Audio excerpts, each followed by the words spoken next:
Hello student, कैसे हैं आप सब। उम्मीद करता हूं आप सब अच्छे होंगे, मस्त होंगे, बेहतर होंगे, आपकी पढ़ाई बेहतर चल रही होगी। आज का टॉपिक है बच्चों पृष्ठ तनाव। पृष्ठ तनाव 11th क्लास के केमिस्ट्री का टॉपिक है। क्वेश्चन कैसे पूछा जाता है, पृष्ठ तनाव किसे कहते हैं, टिप्पणी लिखिए। तो पृष्ठ तनाव किसे कहते हैं उदाहरण सहित आप समझा देना। एक हम डायग्राम के माध्यम से इसको समझाएंगे। जैसे मान लीजिए किसी पात्र में द्रव भरा हुआ है। एक हमारे पास पात्र है और इस पात्र में द्रव भरा हुआ है। पानी भर दो आप, पानी सबसे अच्छा एग्जाम्पल। तो उसके ऊपर वाले सतह पर एक लेयर पतला परत बन जाता है। ये परत बनने का कारण होता है पृष्ठ तनाव। पृष्ठ तनाव क्या है? इकाई क्षेत्रफल पर एक बल। जैसे यहाँ पर जो भी द्रव के अणु होंगे बाहरी सतह पर, इसको अंदर वाले द्रव के अणु अपनी ओर क्या करेंगे, आकर्षित करेंगे। यहाँ का अणु जो है इसकी ओर अंदर की ओर खींचने का कोशिश करता है, अंदर की ओर खींचने का कोशिश करता है। इस कारण से यहाँ पर एक बल लग जाता है बच्चों, और इस बल के कारण यहाँ पर एक परत बन जाती है। ठीक है, और इसके पीछे का कारण है मुख्य रूप से पृष्ठ तनाव। यानी पृष्ठ पर तनाव यानी खिंचाव लगना ही पृष्ठ तनाव कहलाता है। यानी द्रव के सतह पर इकाई लंबाई के अनुदिश समकोण पर द्रव की सतह के अनुदिश कार्य करने वाले स्पर्श रेखी बल को ही हम पृष्ठ तनाव कहते हैं। यानी पृष्ठ तनाव एक प्रकार से बल ही है। जैसे आप देखते हैं कि वर्षा का बूंद एकदम गोलाकार होता है, ये गोलाकार होता है, बिल्कुल गोलाकार होता है। वर्षा का बूंद बिल्कुल छोटा है लेकिन गोलाकार होता है। इसके पीछे का कारण क्या है? क्योंकि पूरा जो बाहरी सतह होता है हर जगह बल अंदर की ओर।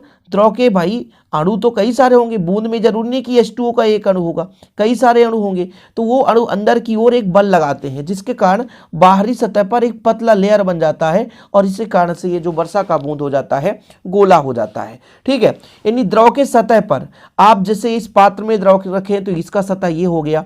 एक गड्ढे पर पानी भरा है, उसका सतह ऊपरी वाला भाग हो गया। जैसे आप लोग देखते हैं कि गड्ढे के पानी पर मिट्टी का तेल डाला जाता है। इसके पीछे का रीजन क्या होता है? पृष्ठ तनाव को हटाने के लिए। जैसे मच्छर जब अंडे देते हैं तो पानी की सतह के ऊपर ही अंडे देते हैं। अब पानी की सतह के ऊपर अंडे दे रहे हैं तो पृष्ठ तनाव के कारण अंडा तैरता रहता है। अंडा जो है तैरता रहता है, अंडा अंदर डूब नहीं सकता। अंडा जो भी अंडे होते हैं, मच्छर के अंडे होते हैं, अंदर डूब नहीं सकता। यदि इसमें मिट्टी का तेल डाल दें तो ये जो पतली परत है, झिल्ली है, वो समाप्त हो जाती है और अंडा डूब जाता है।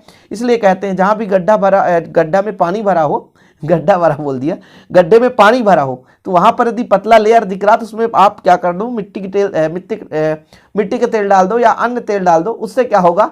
पृष्ठ तनाव समाप्त हो जाएगी उसके सतह पर, उसका पतली जो झिल्ली है वो समाप्त हो जाएगी, और इसके कारण जो भी मच्छर के अंडे होंगे वो पानी में डूब जाएंगे और मच्छर तैयार नहीं हो पाएगा।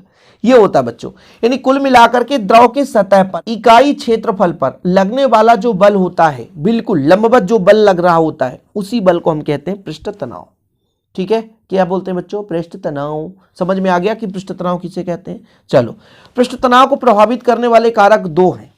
एक ताप बढ़ा दोगे तो भाई पृष्ठ तनाव कम हो जाएगा, सिंपल है, क्योंकि अणु गति करने लग जाएंगे। अणु जब गति करेंगे तो जो बल है असंतुलित हो जाएगा, क्योंकि जब द्रव शांत अवस्था में रहता है तब उनके अणुओं के बीच बल बेहतर रूप से कार्य करता है। यानी अंदर की ओर जो आकर्षण बल है वो ज्यादा होता है। और वैसे भी गर्म करते हैं किस चीज को, तो खलबली मचती है, द्रव के अणुओं में गतिज ऊर्जा पैदा हो जाती है। भाई जब उसको हम गर्म करेंगे तो गति उत्पन्न हो जाएगा उनके अणुओं के बीच, और गति के कारण उनमें गतिज ऊर्जा निहित हो जाएगी बच्चों, और गतिज ऊर्जा के कारण उनके बीच जो बल है वो कमजोर हो जाएगा और पृष्ठ तनाव कम हो जाता है। सिंपल है। ठीक है, तो ताप का प्रभाव बहुत पड़ता है। दूसरा, द्रव की प्रकृति। द्रव की प्रकृति कैसी है? प्रकृति अर्थात उनके बीच अंतराणुक बल किस प्रकार से है। जिन द्रवों के बीच अंतराणुक बल अधिक होगा पृष्ठ तनाव अधिक होगा, क्योंकि वो एकांक एरिया पर ज्यादा बल लगाएगा, और जिस द्रव पर जो बल है कम है उसका पृष्ठ तनाव भी कम होगा। इसलिए अलग अलग द्रव की प्रकृति पर निर्भर करता है पृष्ठ तनाव। ठीक है, ये दो चीज आप लिख लोगे। इसके महत्वपूर्ण उदाहरण में आप देखो, द्रव बूंद का गोलाकार होना। द्रव बूंद का गोलाकार यानी द्रव जो बूंद होता है गोलाकार क्यों हो जाता है? क्योंकि पृष्ठ तनाव के कारण ही द्रव अपने क्षेत्रफल को कम से कम करने की प्रवृत्ति होती है। चूंकि किसी द्रव के आयतन हेतु गोले का क्षेत्रफल न्यूनतम होता है, अतः द्रव की बूंद गोलाकार आवृत्ति का हो जाता है या आवृत्ति ग्रहण कर लेता है। मैंने आपको सिंपल तरीके से समझाया। भाई द्रव का बूंद है, पहले अनियमित है, लेकिन अंदर की ओर इकाई क्षेत्रफल पर बल लगाता है, जिसके कारण अंदर की ओर बल कार्य करने लगता है, जिस कारण से बूंदा जो होता है गोला हो जाता है। इसके बाद एक और एग्जाम्पल आप देख सकते हैं, केश नली में द्रव का चढ़ जाना। केश नली में एक सिरा पर द्रव डुबाया जाता है, मतलब द्रव में डुबाया जाता है तो द्रव इस केश नली पे ऊपर चढ़ जाता है। सतह वाले अणुओं पर अंदर की ओर लगने वाला बल द्रव की केश नली के ऊपर की ओर ढकेल देता है। पृथ्वी की सतह पर पौधों की जड़ों द्वारा पोषक पदार्थों व जल के ऊपर जाना, दिए की बाती में तेल चढ़ना आदि केश नली के क्रिया के उदाहरण है।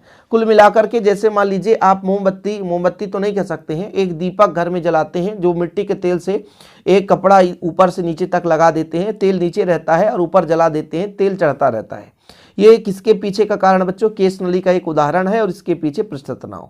ठीक है, ये चीज होता है। ठीक, तो आप लोग तैयार कर लेना, पृष्ठ तनाव से क्वेश्चन आ जाता है कभी कभी, इसलिए मैं सोचता हूँ भाई 11th क्लास का भी जो भी टॉपिक है जो एग्जाम में पूछे जाने की संभावनाएं रखते हैं उन्हें तो मैं समझा ही दूं ताकि आप लोगों को दिक्कत ना हो सके। तो आज के लिए इतना ही, छोटा सा वीडियो पसंद आए तो लाइक करके शेयर करिएगा, क्योंकि ऐसे छोटे छोटे टॉपिक आपके एग्जाम में आ जाते हैं और आपसे नहीं बनता है, लेकिन आप लोग यदि प्रॉपर रूप से तैयार कर रहे हैं तो आसानी से बन जाएगा। ओके बच्चों, जय हिंद, वंदे मातरम।